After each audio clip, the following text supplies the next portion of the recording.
Have you ever successfully ratioed someone and then felt accomplished afterwards? If so, then congratulations, you need to find some more purpose in life. And if you live in the UK, what you just did could potentially land you in prison in the future. From Dazed, social media users could face up to 2 years in prison for participating in Twitter pile-ons, quote unquote, according to the UK government's new online safety bill.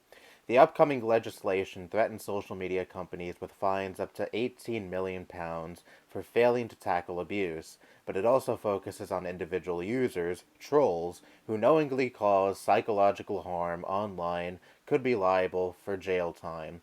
While similar offenses currently exist in law, mainly relating to indecent or grossly offensive material, the focus will now be shifted onto the likely psychological harm caused by the content, according to the Sunday Times. A government spokesperson said that we are making our laws fit for the digital age. Our comprehensive online safety bill will make tech companies responsible for people's safety.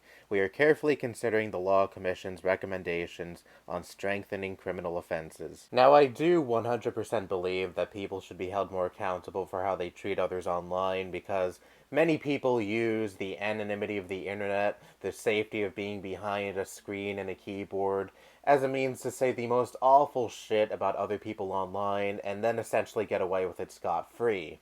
But I never, ever, ever want the government to get involved in these kinds of issues. I think social media sites should absolutely come up with ways to combat against such awful behavior, but when a state begins to step in, that's when it becomes a slippery slope. I'm sorry, but saying some awful shit about someone else online is not an offense heinous enough to land someone in prison. It is such a gigantic waste of time and resources, when you could be going after people doing some actual heinous shit, murderers, rapists, etc., etc. Not to mention that this is all vague as fuck. What constitutes as a post that causes psychological harm? Because there have been plenty of instances on social media where I say someone getting brutally ratioed is perfectly justified. Like, say, someone does something legitimately awful and then posts of theirs begin to get brutally ratioed, or someone says something so blatantly stupid or something so obviously factually wrong, and then they get blasted to hell. I say those people brought it all upon themselves. Can those people, assuming they live in the UK,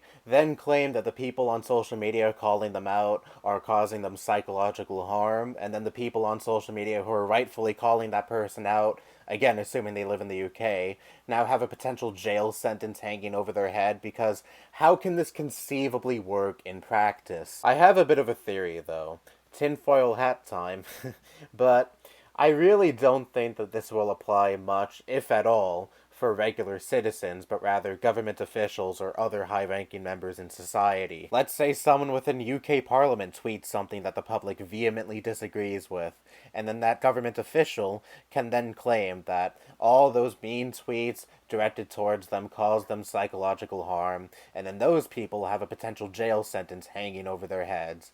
This is where that slippery slope applies. I feel like that this is less protecting the public from awful behavior and more silencing dissent. I mean, why the hell not, right? If the UK is going to start imprisoning people for mean tweets, they may as well do it to people who are also being mean to their government officials. If this does actually go through fruition, this sets a very awful and scary precedent. I do not want to live in a world where the government dictates whether or not something I posted online is mean and can result in a prison sentence. Just leave it up to the social media sites themselves. They can ban anyone who is using their platform to spread harm, and I have zero issue with that. Unless someone is breaking actual laws, like say they're uploading child pornography or something heinous of the sort, a state apparatus should not step in when it comes to what people are posting online. There are way more important things to focus on than trolling. I get it. Online bullying sucks. I am totally against it. I have made my thoughts more than clear when it comes to cyberbullying.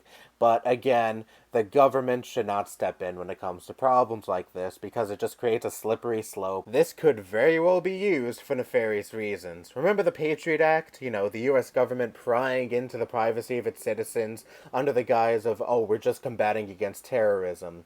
Far too many times, a state will use an actual issue as a justification to violate the rights of its citizens, and no government on earth is above doing this. Anyway, that's all I have to say. Bye-bye.